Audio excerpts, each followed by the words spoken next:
Hey everyone, I'm Eric. This is my wife Julie. We are the Blended Life, and today is all about marriage. We're going to talk about marriage counseling and therapy and where it goes sideways, how you should go about it if you want to be successful in it, and how maybe to help your spouse if they're having a hard time. We're also going to talk about questioning if you made the right decision by marrying your spouse. Good stuff, guys. Wait, why am I laughing? Here we go.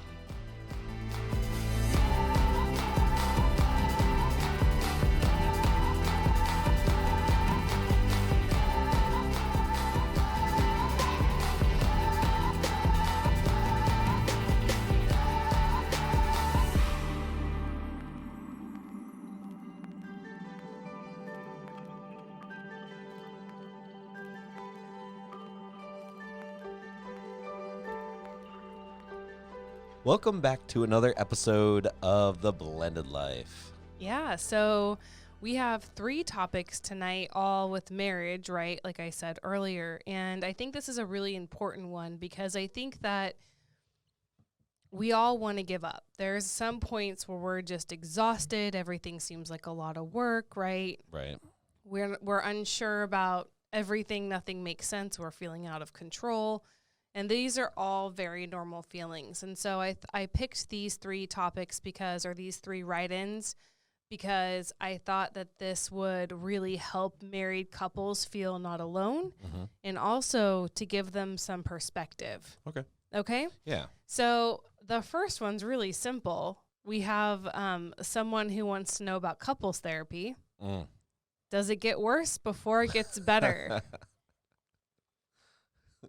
Why are you laughing? Sorry. Yeah, I mean, the answer is yes. The answer is yes. Yes. Would you agree? Yeah. All therapy is that way. Yes, though. it takes unraveling everything and getting it all out and putting it all out on the table. It's like cleaning your bedroom, you know? In order to clean your bedroom, or if you're one of the guys listening, it's like cleaning the garage. You know, everything has to get taken out, moved out, pull it out to the front yard. And that's a lot of work. It's a lot of work. You need to get everything out before you can start to put stuff away. Right. And you start to tidy up. And, you know, it's a lot, you know, and relationships, especially marriage, there's a lot going on there. You know, there's a lot of moving parts. There's a lot of dynamics, especially as we are blended families. You know, you have a lot of extra parts than your average, you know, relationship or nuclear family. You know, there's a lot of moving parts and a lot of moving people, and it's a lot to unpack. It is. And I'm going to go life coach for a minute. All right. So, because I think the best way to help people understand, because therapy has a stigma, couples counseling, it seems the men just don't want to go. Like, can we ask, either like, that what or is that? Either that or us men wait until the very end. It's too late. We're hanging on by a thread. It's it's our lifeline, and it's literally the last thing. And I think we just need to be pushed over the edge sometimes. So, Awesome. so my fun. My Cool. advice is if you're like, I need this to be this is the last thread. You know, don't wait till the last thread. Pretend like it's the last thread. Make us think it's the last thread to get us into therapy before it becomes. This is the advice. Before it becomes the last thread, because I swear, I mean, it's such a hard, especially if you're stubborn like me. Why do men? I feel like women are more inclined, more willing to do therapy because you're emotional. Fix it. You guys are emotional, and you want to talk about your feelings, and you want to air your laundry, and you want to. I'm gonna go ahead and put it on your camera so everyone can see your face. You want to put it all out there. You want to talk about it. Now, guys. What is that? It's interesting because guys are fixers. Right. So it's interesting. But we want to fix everyone else, not ourselves. We don't want to talk about ourselves. We don't want to be the ones, what are we, high-fiving? I like it. We don't want to be the ones getting fixed. We want to be the ones doing the fixing. We want everything to be great around us. But what if it wasn't about you, and what if it was about the marriage? Right. That's okay. So there you go. That is a great way to reframe it. That's a great way to reframe the Look conversation. at you saying reframe. That's such a coaching That's such a word. big word for me. No, that's Hey, look I got my you're words straight coaching. this week. Yeah. And last Look at week you coaching our audience, I was reframing and a all bumble. Yeah. No, but it really, like, if you can reframe it like that, like, we need to go to therapy to work on our marriage, not to work on you. fix the problems that you have and your idiocy and in your addictions and your whatever else it might be. I got It's called always crazy in therapy once. I got called crazy at dinner last night, but we haven't talked about that Just since. saying. Yeah, But that's it. We Like all when feel you're there to fix somebody else Right. or what, I don't even mind sharing this because it's funny. My ex, I will share the story unapologetically, so I don't even care. I love it. But yeah, couple therapies was the final straw for my previous marriage. And it was like, it wasn't until I said I was done, Right. it was over, Mm-hmm. I can't do this anymore, that therapy, and I had been asking for a really long time to go to therapy. A year and a half, right? Yeah, it was no, met with like, no, I don't need, whatever. And so finally, the problem was, though, I will take responsibility for this. I did it. I agreed to go to therapy because I wanted to be able to know I did everything I could do. You And exhausted if I all leads, didn't right? give it a try, Right. I would have left being like, well, I didn't try that. And that Yeah. would bug me. Yeah. That's just my There's personality. doubt. There's still doubt there, and Yeah. So, but the problem was I was already checked out. Mhm. So by the time, like when I said I was done, I meant it. That's my point. So if you women are done, don't get to that point. If you're like, I think that we need to get to therapy.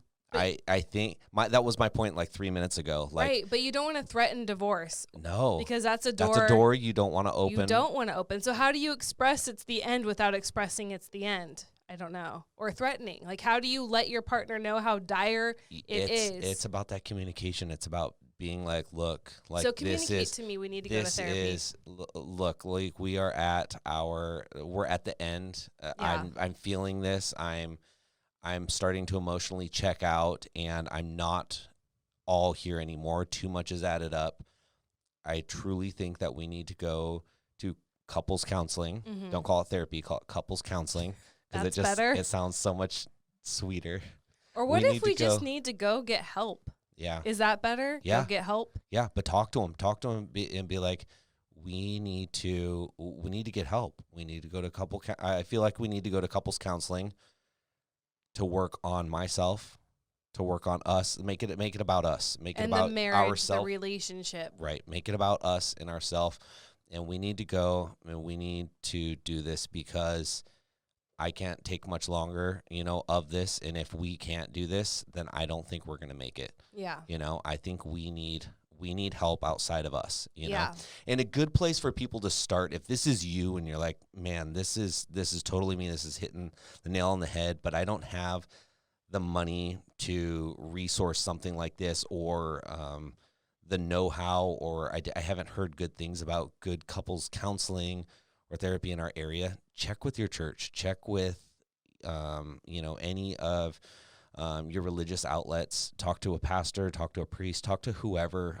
Reach out to your church. And usually, if they don't provide something right there in your church setting, then they can at least point you off into the right path. And I feel like that is, if you guys are religious in any way, shape, or form, that is probably the best outlet for you guys to go, because what it's going to do is it's going to get you guys to connect on a spiritual level, right? Wouldn't you agree? Yeah. Yeah. That's really great advice, because therapy can be really, really expensive. Mm-hmm. But also, for instance, here, going through therapy in a church setting versus, because you've done both, I've done both, we've done both, right? What are your thoughts? It's probably, what would you say, a third of the price here to go through church versus going to a third party, privately owned company. Right. And a third of the price, that's a lot of savings, when you do it over and over. And don't think that if you guys go to church to therapy or counseling for, 1 or 2 or even 3 sessions, that everything's just going to be better. Talk to your spouse and let them know, like, we need to do this and we need to get on the right track. And this is something I truly feel that we need to do for a weekly thing for the next 3 months, and see where it goes, or 6 months. I feel like 6 months is kind of that magic number to be like, it's going to make or break us, and Yeah. you're going to figure out a lot. And like you said at the beginning of this, that initial upfront, the unpacking of it is just going to be It's torturous. difficult. It's going to be a lot of work.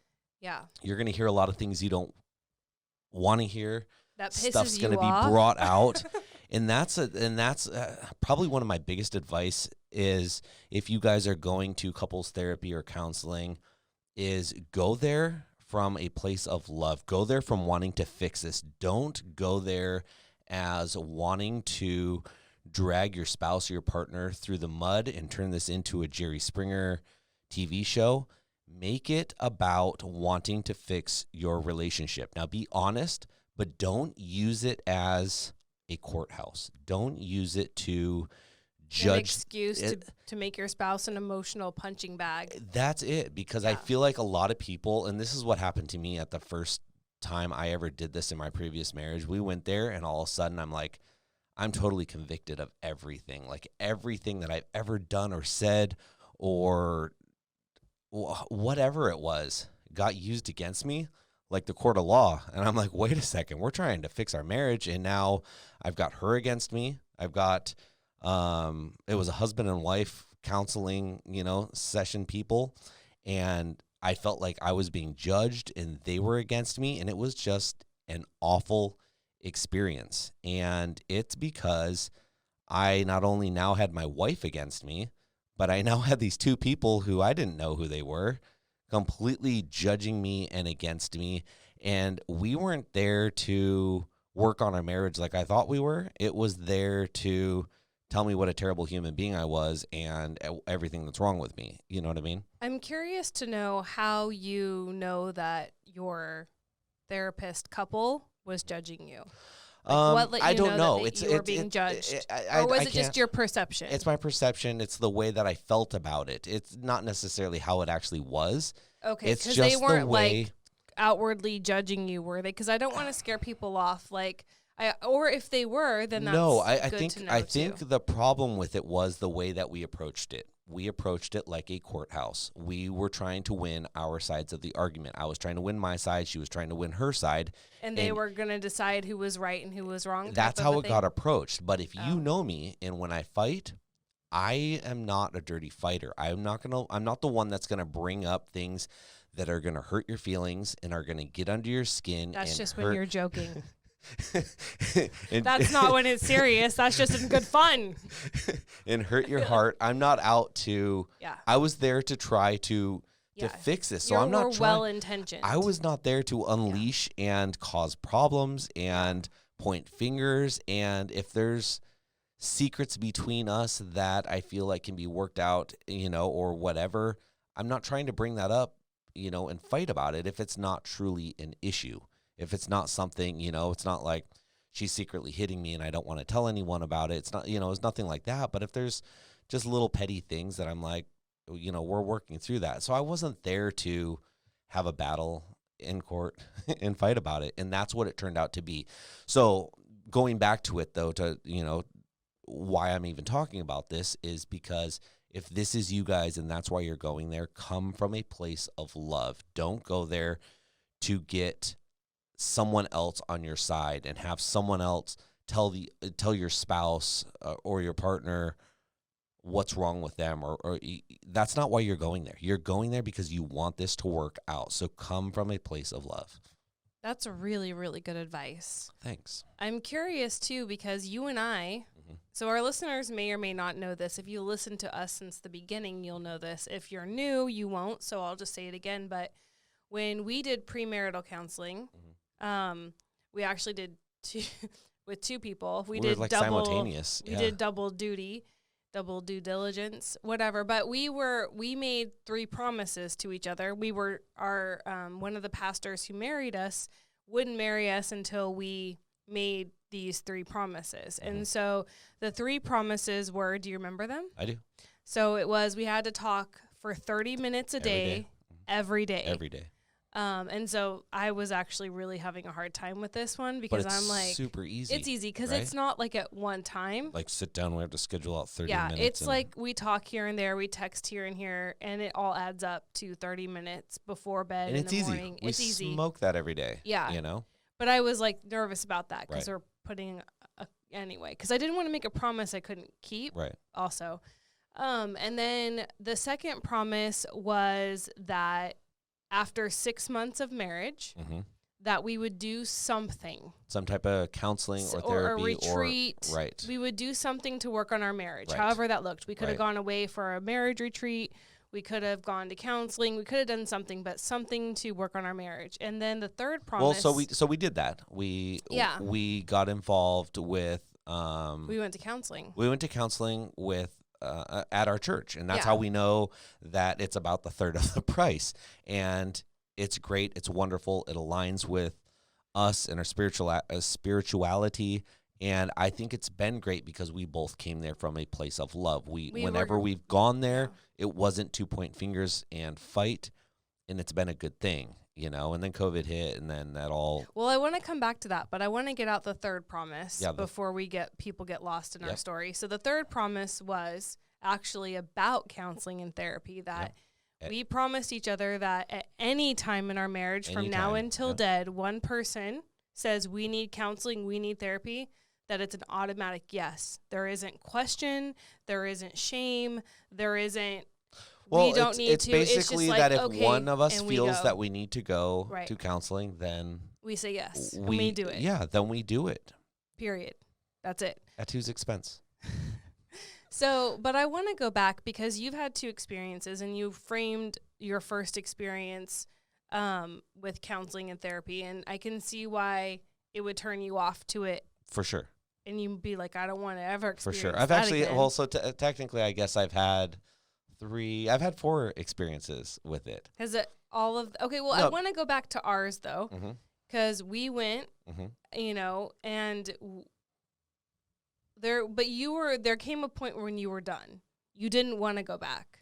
You were over it. And it just happened that COVID did hit. Well, yeah, it was my way out. I'm just curious, talk about that for you though, because you also got to that place when we were going. Yeah. So I think that's an important, I don't know, talk about that. When it turns into, I'm going to use one of your big girl words today, when it turns into a bitch fest and it becomes about, when it becomes about you and the other person's complaining about you and there's. So you felt that again. I felt that at a certain point in time that Mm-hmm. it basically, it turned into a place where I was topic. It wasn't us as a marriage. It turned into, and it was only for a session or 2. We talked about it and we were able to kind of get back on the same page, but it started to go down that rabbit hole where I felt like it wasn't coming out of a place of love. It was coming out of a place of frustration.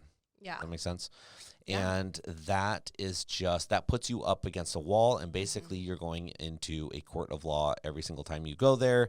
And now not only do you have your spouse calling you out, but you have someone else trying to help figure out why and what and how and what needs to change. And again, I'm not one to be like, yeah, well, and then start naming off a laundry list of all the garbage that I feel, you know, or unpack all of that.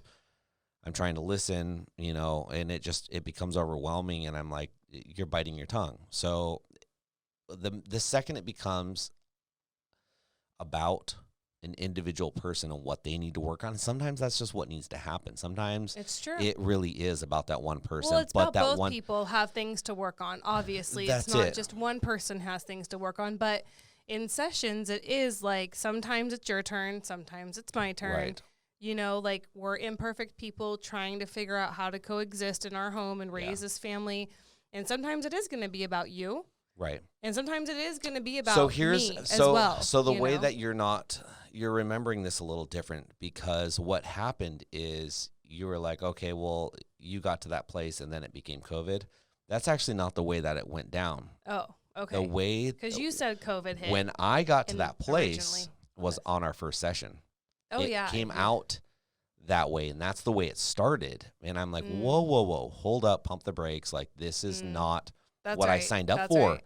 We're here for our 6-month check-in, and all of a sudden this is turning into a bitch fest, and I'm not liking this. Like, this is Right. not like it, all of a sudden we have all these issues that I didn't know about, that we haven't talked about, and Yeah. like it's turning into something. Yeah. And so communication Mhm. brought it to the surface, and it's like, we talked about this. So then we go back the week later for our next session, Mhm. and we talked about that and my feelings at this, Mhm. and we all got on the same page. And then from then out, we probably had 6 or 7, maybe 8 more sessions, and they all went well. It turned into a good, constructive thing. Yeah. So if you get into this place, or your spouse gets into this place, make it known or recognize it and turn it into a positive thing. And like I said, come from a place of love. It's one of those things that it's supposed to be a good thing. This is supposed to be a constructive thing for them, for us to be doing. Yeah. Right? You're not going there to win a battle. If you want to go win a battle, then get a divorce and go fight it out in court, and everyone loses. Yeah. So, And I want to also address, thank you for sharing that also, but I want to address why it takes time. Yeah. Because I think when you originally said, 2 or 3 sessions and we're done. right. But here's the process. It takes if you don't know the person you're being really vulnerable to, Your therapist, your therapist, counselor, right? yeah. You don't know them. So there's no trust. And so it takes a good 2-3 sessions to warm up. Easily. To like be able to trust your therapist enough to even start to open up. And the first 2 or 3 sessions, really, if you don't know them at all and they don't know you at all, it is about like, how long have you been married? How old are you? How many kids do you have? Like, very it is just surface. It is very like, so it's a good 2 to 3 sessions to just for them to get to know you, for you to be comfortable with them. And that takes time. And then you get in. So the first, you might feel like, oh gosh, the first 2-3 sessions were cake, were easy. I liked it. Or it was a waste of time. Like, or we're you're not like, this getting is anywhere. stupid. Yes. Yes. But it's like kind of whatever. And then you hit session 4, 5, 6, and it starts ramping up, and you're like, fuck me, this is awful. There we go. Right? You're like, this is really hard, because then stuff starts coming out. And I think that, to your point, and I'll speak for myself, session 1 that you and I went to, now we already knew our therapist at church, so we didn't have to do a little bit, it was like but we had a level of trust established already. Right. And I will speak for myself. I think that when you're newly married and, especially when you come into relationships having been divorced and going through really hard relationships, you carry that with you. And so even though you may feel like you're a safe place, I didn't necessarily feel like I could come to you with how I was feeling, that it was necessary to have a third party there to be like a safe place and someone to validate me where she's not crazy. Like, these are not, unreasonable, whatever. But this, it was like, and so I think that's why people bring things up in therapy that kind of blindside you a little bit. Like, I had no idea this was going on. Right. Because it's more about getting curious why. Right. And that's something in coaching we do, right? We're curious why. We're not going to judge. We're not going to accuse, but we are going to get curious why. Why did your spouse not feel like they could talk to you about that? Yeah. That is something more than the thing they're bitching about. There's something much deeper broken in your relationship. Yeah. And that is the missed point of, and so I would also, if you're stuck in a marriage counseling session that feels like you're just getting attacked and blindsided and you're like, what the fuck is this? That you get curious and there's a deeper issue going on. Why is it? What is broken in your relationship that your spouse doesn't feel like they can come to you? Are you reacting in a way that is not safe? Are you reacting in a way that is dismissive? Are you ghosting them? Are you yelling back at them? Are you making them feel like they're crazy? Are you shutting them down? And if you keep shutting your spouse down, or that you're making them feel a certain way and they have to shut down as a coping skill to stay in the marriage, then you will go to therapy and this is all going to come out, because you can't sustain swallowing sand forever, right? You have to be able to release it. And so that is also why I think it gets harder before it gets easier, because there's so much stuff that gets swallowed down that has to be released before people can even begin to move on and heal. Well, and here's the other thing too, that I've noticed with therapy that can be a real bummer is lots of bummers. Yeah. Well, I'm just trying to get people to see Yeah. what they can do differently so to that they can have a good experience. not have these type of experiences. All of a sudden, you start therapy and you have invested in a therapy bank. And what people do is they put their problems into the therapy bank rather than talking about them throughout the week. We're saving them. They save them up. Yep. And then all of a sudden, boom, they cash out when we get to therapy. And you're like, whoa, I didn't even realize that was that big of a deal or that was an issue. Yep. We could have talked about this Yep. and not be paying to talk about this right now. Like, talk about getting blindsided. So that happens. The therapy bank That's a really good cashed point. in. Yeah. And so if you guys are going to therapy, or what's the other word for it? Counseling. Right. Then don't save it up. Right. Use it as your place, and if it feels like this is you and this is where you go with this, then maybe put a whiteboard on the fridge or somewhere in the hallway or something, and keep a ledger of what you're going to talk about, and, try to talk about it throughout the week. So when you get there, it's not this just built up, pent up. But here's the thing, if that's how it's going, you're contributing to that too. For sure. So it is something where it's time to start having not the nitpicky conversations, but at home being like, how can I make you feel heard? Mm-hmm. What do you need to feel understood? What do I need to do to react differently so that we can work this out here instead of there? Well, you see what you're doing right now, and that's what I think a lot of people don't do. Not everyone, a lot of people make it about the other person. And the reason I feel this way is because of what you're doing. The reason this is going on is because of what you're doing. And what people need to start doing is taking accountability. And what can I do? And how can I change? Because like we've said a million times on this show, is you can only change yourself. The only person that can change is yourself. You can hope and pray for the other person and do whatever you can to help, but you cannot change someone else. You can only change yourself. Yep. So making the conversation and the topics about what can I do differently and how can I change, and what in not just having the conversations, but really thinking about it, looking at it again from a place of love, and what can I do to change and get this bitterness or resentment out of my heart and out of our conversations and out of my tone, will really, really help. Because if you can change yourself and you're part of the problem in the situation, then there's a good chance that it's going to leak onto the other person and they're going to soften up, and it's just going to start getting better. No, for sure. And when your partner feels like a teammate in a safe place instead of like the enemy, that changes everything. Right. And so if you can look at your spouse who's bitching about you in therapy and be like, gosh, why does she feel like what is wrong that this is how it has to happen?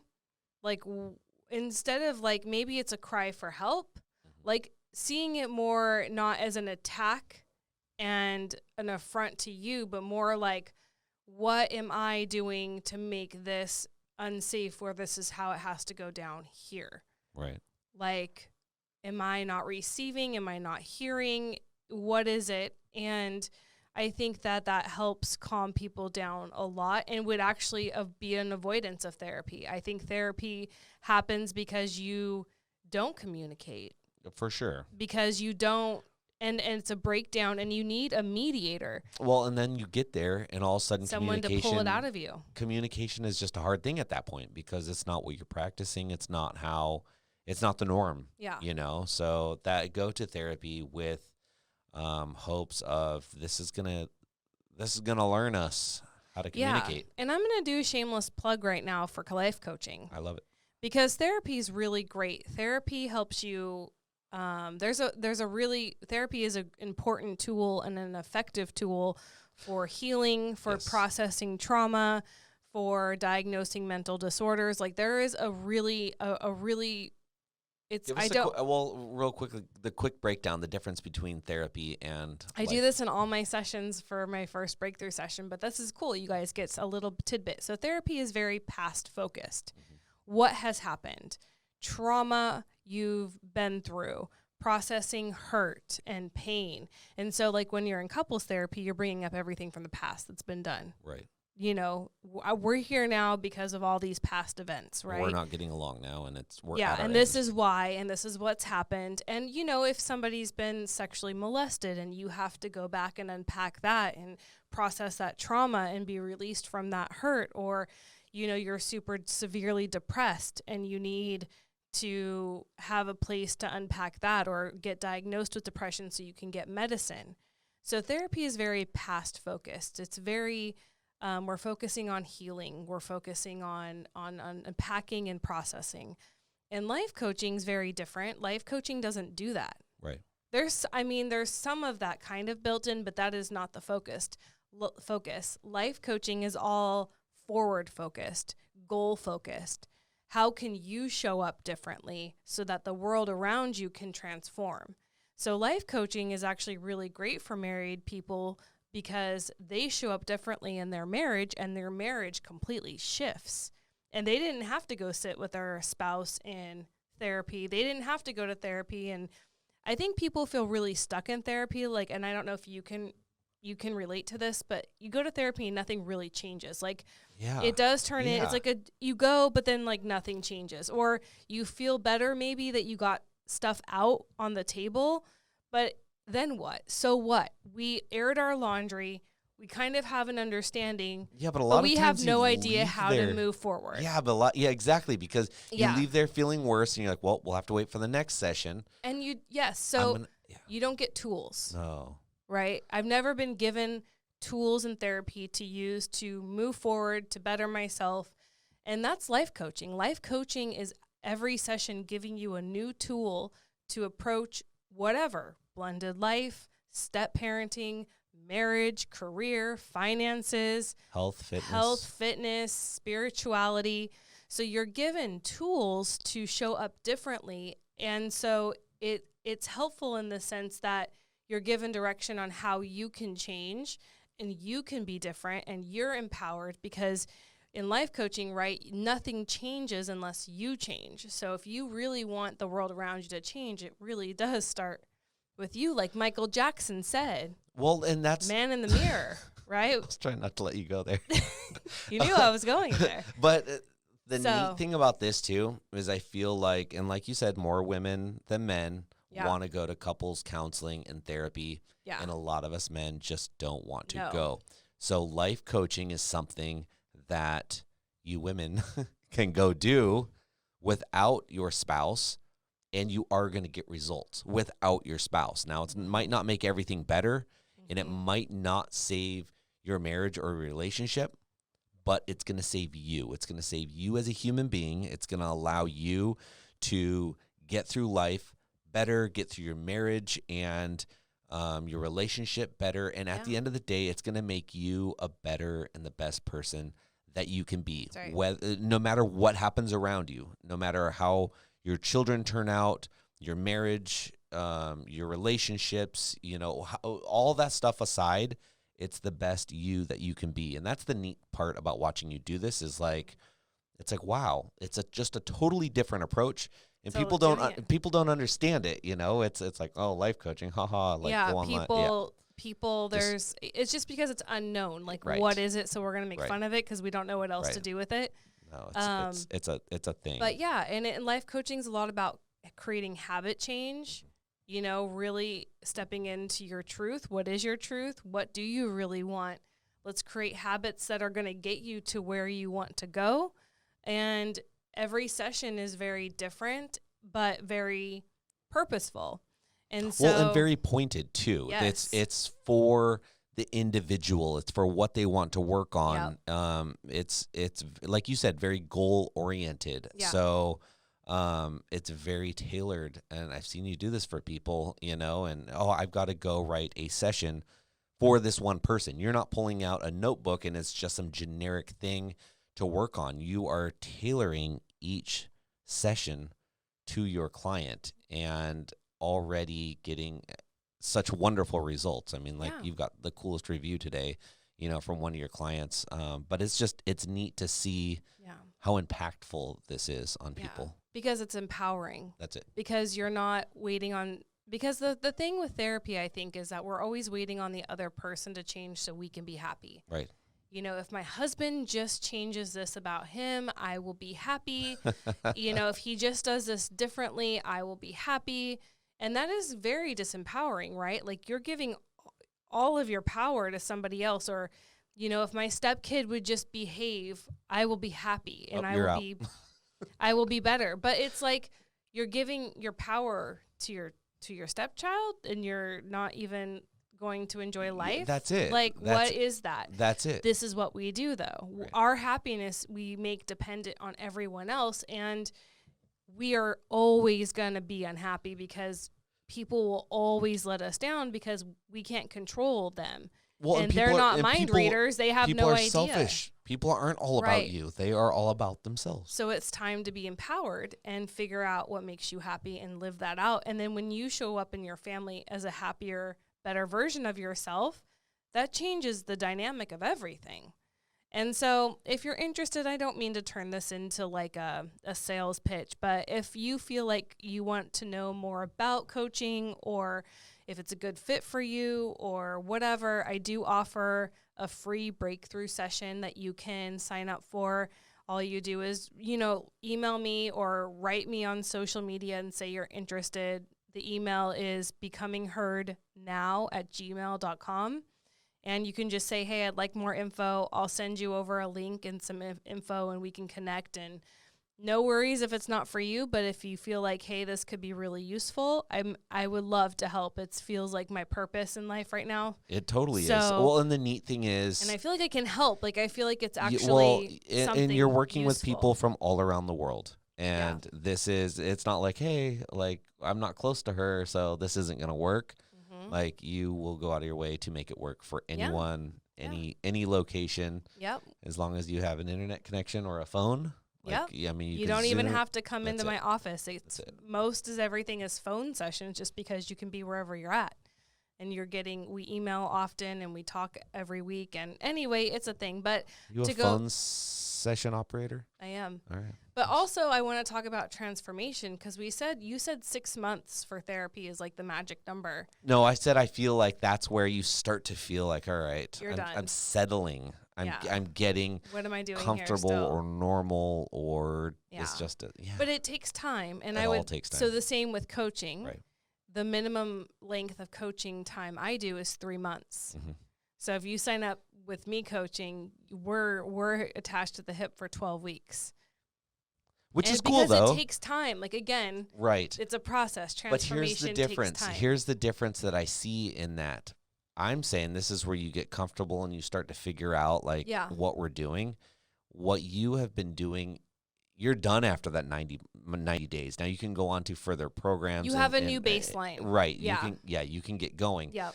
But within a few sessions, people are really starting to figure it out. You are working with them. You are tailoring specifically for them, and they are moving on a path. Yeah.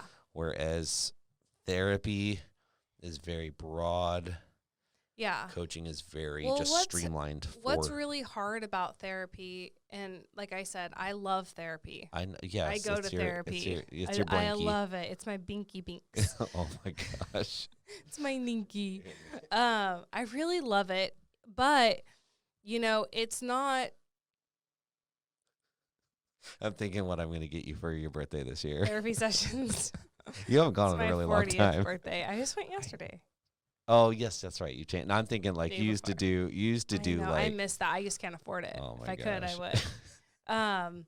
But I don't feel like I'm given life tools where it's like, I feel like it is a place to just a safe place where, because I think a lot about blended families, what's really hard is like we have no one to talk to about our struggles, right? Right. Because shit gets spread, especially in a small town. Right. You say something to someone and either they're judging you or they're spreading gossip Or they're about running you to the other person. or they're running to the other parent Right. or the parents are all talking and it's just a shit show. So it's nice to be able to, or you're having issues with one of your own children that's really hard and you don't want to talk about that.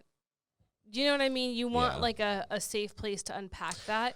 So that's good for therapy because that's not life coaching. Life coaching is not about that. Well, here's my So question: is what if someone listening is just like you and they're like, I love therapy. I go to therapy. I Yeah. agree with all of them, but I want it all. I it's want life coaching better. and therapy. Yeah, well, that's the thing. That's the perfect thing. Okay, so you can do them simultaneously in your. Absolutely. Okay, then Yes.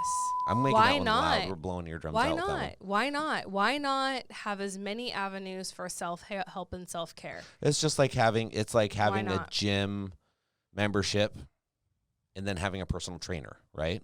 Is that a good analogy? Gym It's membership like is very having- broad. You can go there and talk about and do anything and work on. But Let me know. But a personal Why trainer. no? I'm just a hockey player. What the hell do I know? It is. This is perfect. It is like having a gym membership Mhm. and then also playing a sport. Okay.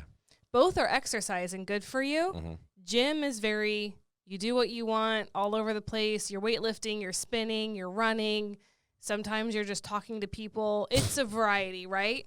When you go play hockey, you're playing hockey. Yeah. There's no I'm other there to form do of something. exercise. And you're playing a game with a purpose that you win or lose. You know what I'm trying to say? Yeah. You're having skills, Yeah. a certain skill you're working on, And you're getting better every time. and you're getting better every time you Right. play. And I guess you do at the gym, but so that's kind of like, but why not? Why not have Different avenues. different avenues? And Okay. therapy certainly has a place. Okay. I love therapy. It has a place, but also does life coaching, and it's more forward movement, and therapy's more past and I just packing like and to play hockey. processing and talking and having a safe place to unload is therapy. Okay, moving on. We spent a lot of time. We beat the hell out of that horse. Oh, you did. Okay. So we are only going to make 2 topics tonight, guys. Okay. Sorry. Someone says this. Has anyone else ever had thoughts of what if after being overwhelmed by everything that comes with your significant other? It's been hitting pretty hard lately.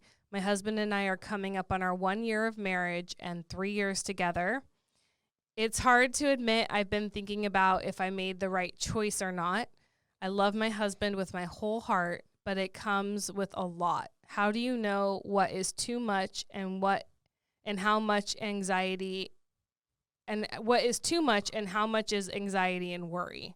Did you write this our first year of marriage?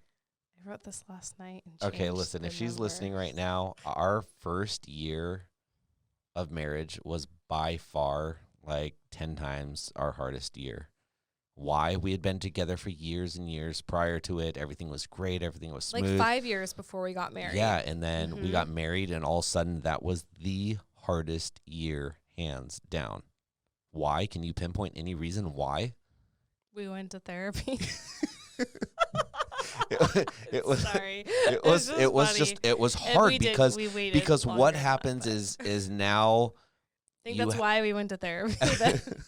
no, we promised we started going But we on the didn't- 6th or no, 7th. we No, we didn't. started I think we went started like going years later. no, we didn't. It was we like the did, 7th or 8th because month. COVID hit. Okay. Anyway. Anyways, we did. But Whatever. it's a very hard thing, and I think everyone's just starting to settle. And as you're reading this, I'm thinking the grass is always greener on the other side. You know, she's second guessing. She's worried about, you know, all this baggage and everything, you know, and that's It's just a thing. I feel like It's normal. I don't know.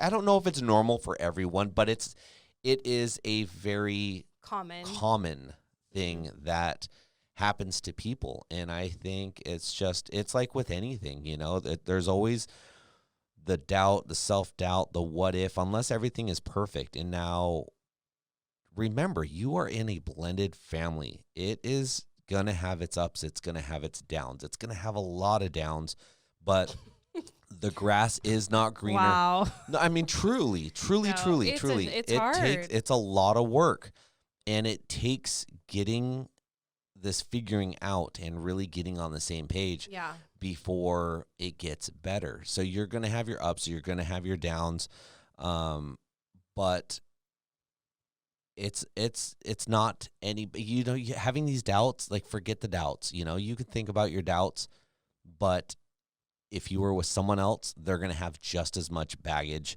if not more. They're going to have their own issues. You're like, well, this other person I liked didn't have any kids, so he wouldn't have any baggage. Well, that comes with its own set of issues. They don't understand what having kids is like. That's it. Or co-parenting. They can't relate with the co-parenting. They're extra sensitive to things. It has its own set of issues. So just be grateful.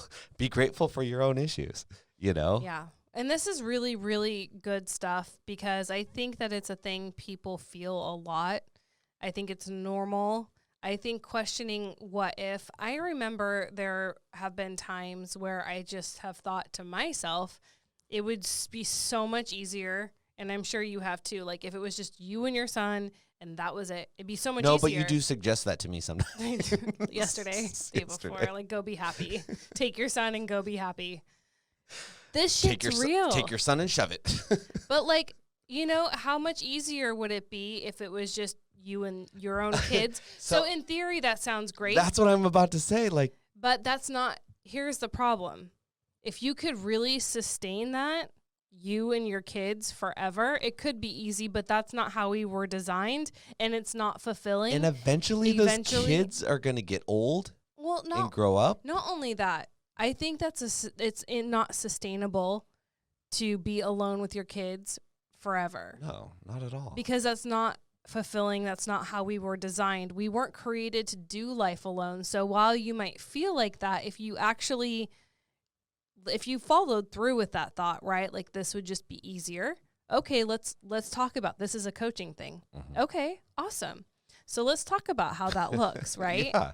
Let's talk about it. And so you go down that road of, like, it's just you and your kids, and what would that look like? And yes, so much easier. We go down that road. Okay. And so you don't want any love in your life. Like, you don't want a partner. You don't want to do life with anyone. You don't want to have, like, even one sexual partner forever. Like, how are you going to get needs met? Like, is that safe? If your answer is yes, then all of a sudden, boom, you just started down a new rabbit hole. Right? Yeah. And so I think for some people that might be true, but for 99% of us, we might fantasize that life would be easier, and then we actually go live it out, and it's not, right? Like, it's not fulfilling. Who's going to do my laundry? Yeah. Who's going to fix my doorknob and my printer and wash my car? Keep going. You gonna wash my car?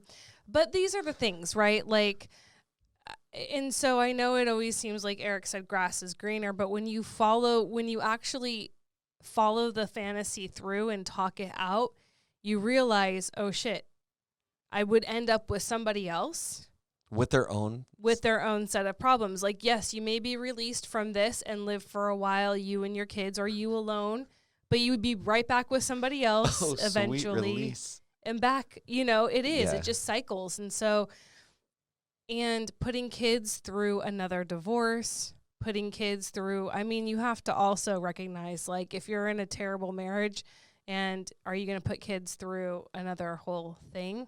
Or are you just going to stick it out and understand that, yes, another person's another set of problems, another set of issues? Well, the shameless plugs just keep rolling in, because I'm like, if you are in another terrible marriage and something else is going on, like, maybe it's time to stop worrying about the situation and the other person and I'm not saying this is the situation here, but a lot of people just play the victim. And why me? And why is this happening? And this might be the perfect chance to be like, you know what? I need to fix me. I need to work on me. I need to get life coaching, counseling, help. Oh my gosh, you guys, I'm so sorry. I'm truly like, I'm just like, it's all making is, sense now. Yeah. I've been enlightened. You've been enlightened. Yeah. Living enlightened. Yeah. Yeah. And so it is, yeah, I'm just going to agree with you. I agree. Are you going to agree to disagree? I'm not. Really? I'm going to just agree. Wow. I know there's a first time for everything. This is it. This Enjoy it while it reminds lasts, me of buddy. Of a Disney song Oh, gosh. that all the little kids sing. But she asks, how do you know what is too much and how much is anxiety and worry? I feel like well, here's the thing. So then you explore that. Like, I think people put questions out there like that and then leave them. Yeah. And they don't actually follow through. Or get them answered. So if this is you, what is too much? Right, deal breakers. I go through this in our marriage sometimes. How many deal breakers we got? None. Oh. Right. Actually, I'm like, I would probably work through infidelity at this point. At this point? Yeah. Oh. Well, I don't know, but like, here's the thing. Here's the because thing it's with like, infidelity, though. That comes with its own I set would of never trust you again. No, of course. But I would stay put probably. But I don't understand people who, and I'm sorry if I'm offending anyone, but infidelity seems like so much freaking work to me. Because now you have to cover your tracks and lie and remember what you said. And well, that's only a part of it. But now you've got this whole other person you got two women. Yeah, has their own sets of issues. And all for what? I mean, yeah. Truly. Yeah. Like, it's just, that's a lot of one woman's a lot of work too, is just, why? Yeah, anyways. I'm exhausted. I'm going to your camera. You can finish this. Thank you. So what is too much? So I think about this when I start, this is just a tool I can give you. When you feel like something's too much, like I just can't take this. Well, are you going to leave your marriage over it? 99.9% of the time, you're going to be like, no. Okay. So if the answer is no, and it's really just anxiety or insecurity, or you're annoyed or you're pissed, what are you going to do about it? How are you going to handle your anxiety, your stress, your annoyance, your frustration? You know, maybe it is you find an outlet. Maybe it is you communicate. Maybe it is you go to therapy. Maybe it is you have a journal and you start writing it down. The point is you get it out, right? When you hold it in, it just consumes you and it changes your attitude. It changes how you show up, how you talk. But when you're able to release these things and get it out in a certain way, it makes it easier to continue. Because if we're really being honest and we go down the rabbit hole we've created for ourselves, we see that things aren't as dire as we make them out to be in our heads, right? Like, I'm trying to think of an example of something. I would love to hear an example. You of do. Something. Okay. I leave the lights on. Are you? And it pisses. And the toilet seat up. Okay. Well, not the actual Yeah, the cover, the lid, not the. I do not pee. Please don't make people think that I pee with a toilet seat up. I don't. The lid, I don't close. There is a thing, and don't ask me how I found it. Dear Lord. But it's so women can stand up and pee. It's like this little it's funnel a funnel looking. Yes. For when you go camping. Oh, is that what it's for? Yeah. So when there's no toilet, you can pee. Yes. I was thinking about getting it for Mexico when you drink the water and you just. Anyways. Okay. So anywho, yes. So leaving the lights on, leaving cupboards open. Sometimes I do this. These are things that are like annoying. Or the shoes right next to your bed. That hurts because I come to tell you goodnight and I stub my toe every night. Yeah.